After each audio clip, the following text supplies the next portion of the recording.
Welcome to Fresh Perspectives, a series with professionals who have insights, who have built their professional identity on the quality of insights they bring to their organizations and to their clients.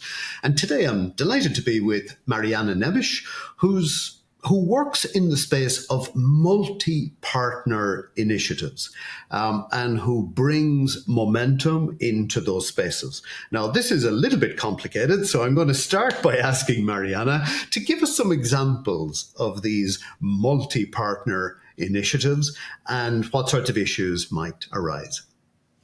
Okay. Well, thank you so much, John. Delighted to be here to join your fresh perspectives. An interesting example was a project I did in Bangor, North Wales, a few years ago, which involved the university, Bangor University, the council of Bangor and County Council, the BEAD, the Business Improvement District, and the whole group of businesses in the high street. And the project was about the high street regeneration and finding solutions together for the future of the high street. And what was interesting in this project was that each organization or person or business thought they owned the project. And in reality, it's the kind of context where nobody really can own. So, although the BEAD, the Business Improvement District, was designated as the connector, they could not control none of the other stakeholders. Right.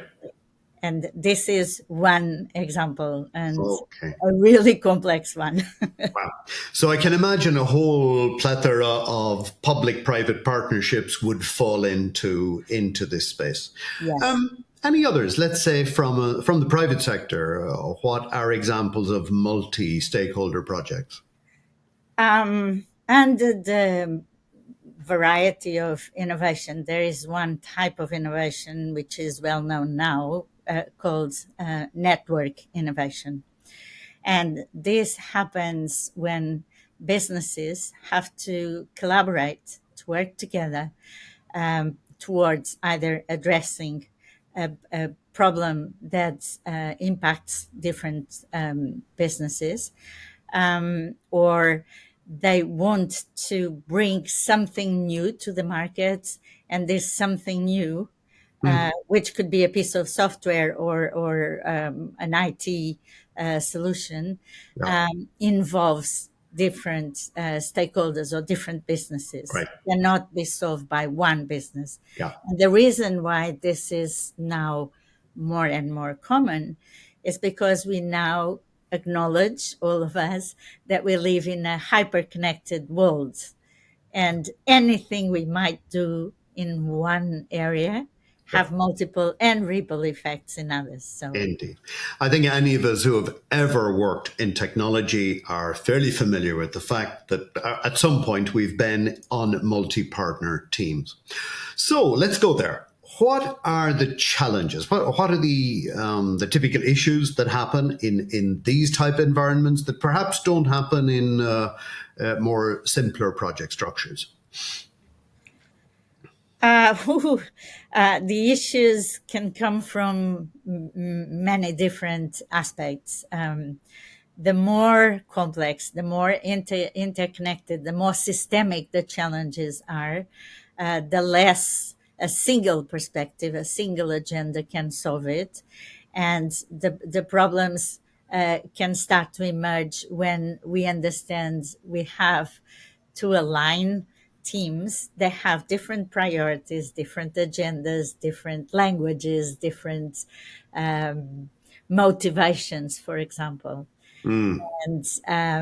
And to make it even more complex, there are often hidden complexities that nobody knows from the beginning. What would be an example of those hidden complexities?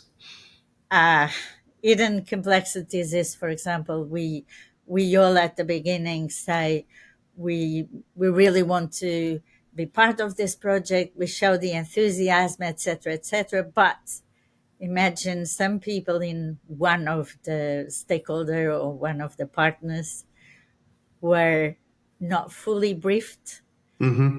were not able to see the real purpose of what's being done. They were just pushed. Oh, you guys, you're great. You really are fun. Go on to this project, for example. And suddenly they start questioning, why are we doing this? And Right. this creates some barriers. Gotcha. Nobody else knew about this. Yeah, And when you find it's too late, you lost that part of the journey. indeed. It's just one. Well, let's go on to your role in this. So, okay, you're brought in for probably any number of reasons. What's your key insight in this type of environment? My role in this often is initially, I think I come in different times. We could use the idea of the spring, and then I'm not needed in the summer, and then I come back in the autumn when momentum is fading. Um, So my role, momentum is pretty critical then, by the sound of things. exactly, exactly. My role as a professional activator is to design the conditions to build and to maintain momentum. Now, I've been in some of these projects, and what often happens, as I think we both know, is that a single person somewhere from one of the stakeholders brings all of the charisma and brings all of the energy and brings, is the guardian of momentum. What's the problem with that? There are great things about that, okay? Because you have someone that has all this energy and spreads the energy, and everybody feel they are going to be involved in something exciting and amazing. But then, if it's all to one person, the first thing is, if for any reason this person has to disappear, you have nothing. You have Mm, a dead space, yeah, and it's very hard to bring people back. The second, I think it's not intentional. This charismatic leader does not know, it's unconscious they do this. But what they become is the point of reference, like the lighthouse. And everybody else puts in a position of, I follow you. And yeah.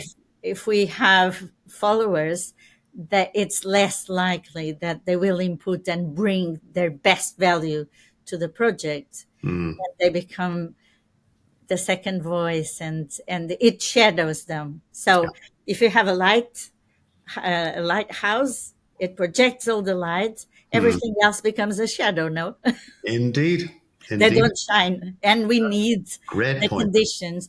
Otherwise, what's the point of a multi-partnership collaboration? Wow, very good. That image of the lighthouse will stay with me. So, if somebody is listening and is contemplating one of these projects, obviously the first thing they should do is reach out to you.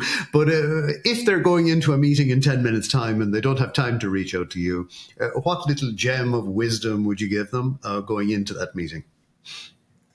Well, the first might be that you can accept that the secret ingredient for multi-partnerships is momentum, and it's not just launch but keeping. Imagine a steam engine, for example. You make all the work and create the conditions, it's there pumping. May you left the steam engine to itself, it's going to run out of momentum at some point. Right. If you want to build successful multi partnerships to thrive and maintain the momentum, you have to create the conditions to do that. Mariana, creating the conditions for sustainable momentum. What a great point. Thank you so much for participating, and wish you well in your continuing work with multi-partner initiatives. Let's make it. Thank you so much.